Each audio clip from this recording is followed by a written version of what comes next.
thank you to the governor for making this room available for us. The Capitol is in a bit of disarray, as many of you aren't aware. If you aren't aware, you're going to find that out soon once the legislative session starts. But we do hope to have our media coverage back online so that we'll be able to communicate. The press will be able to watch from their new offices. We're hopeful, at least. I think today's pretty good news. I think everybody who has ideas to spend what seems like an incredible amount of money should maybe temper their expectations a little bit. In the context of a $40 billion budget, $1 billion is a pretty small cushion. Just remember that the governor now will build a budget based on this, and the legislature will build their budget based on the February numbers. So, that's a little bit of an advantage for the legislature, I guess, in that we have the most current numbers to actually build our budget on. But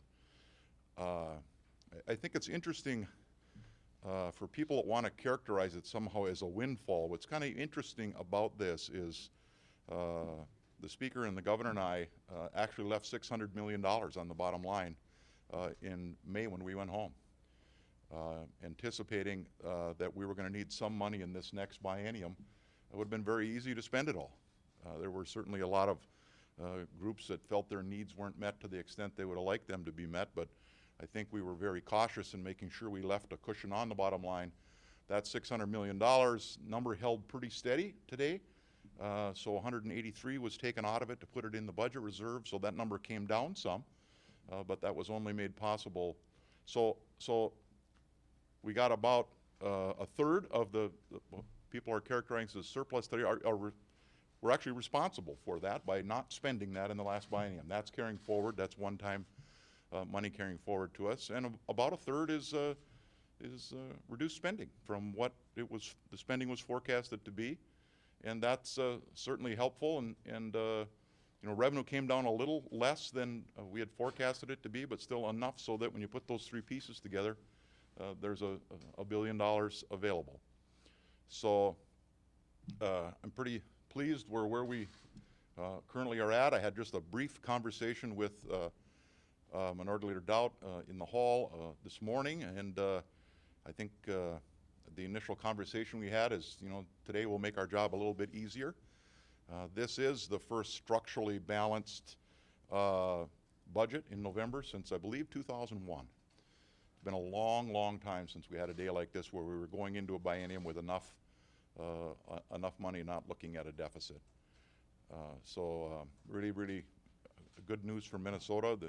It's pretty clear that the economic recovery is still, pretty tenuous, but we're heading in the right direction, probably doing a little bit better than most of the country. And I do want to, again, in closing, thank Governor Dayton for his leadership. We'd be sitting here with a deficit today if we hadn't raised some revenue in 2013. Well, I agree with Tom that this is good news for the state.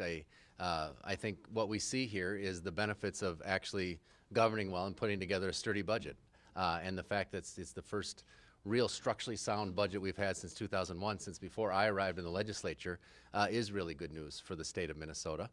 And I think if you compare this to where we were just 2 years ago, with November, I think, of 2012, it would have been $1 billion budget deficit, over $1 billion owed to the schools, and a lot of other, gimmicks that we have taken care of now.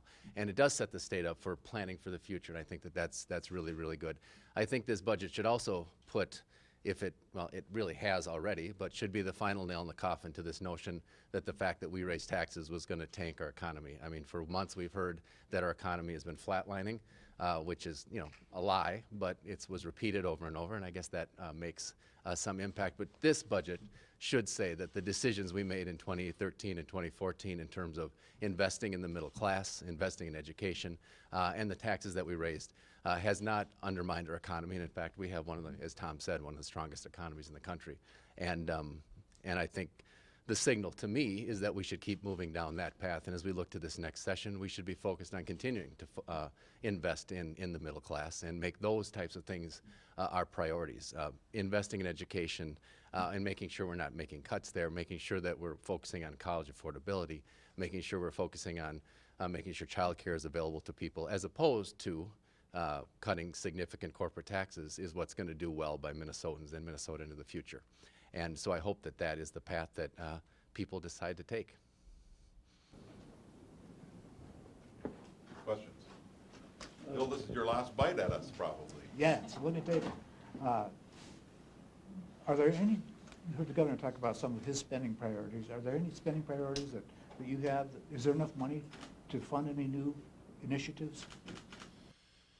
Well, we don't, as a caucus, we haven't gotten together yet and developed a list of legislative priorities for the session. I will tell you, we're meeting on Saturday to talk about what our members' priorities are going to be going into this session. There wasn't much point in meeting until we kind of had the revenue number to work with. I expect probably the first, if I was going to make a guess, the first money that's going to get spent is probably going to be on federal tax conformity. You see the Congress, I think the House passed a bill yesterday. The Senate's probably going to follow suit. 48 different conformity issues. Commissioner Franz made a point of telling me before I came in the room, boy, Tom, it'd be really nice to do that. It makes it a lot easier for tax filers. And so I imagine there's going to be some appetite for early federal conformity tax bill. So that probably is the first money going to get spent for the session. You know, and the sooner we can get that done, the easier to make it for filers. I don't know what that's going to score, how much money that's going to be out the door, and I don't know what all the other priorities are going to be. I know the chief judge is coming in to see me next week, and I believe in the last biennium we put about $32 million more into the courts to make sure that, you know, people could get their day in court and in a timely way.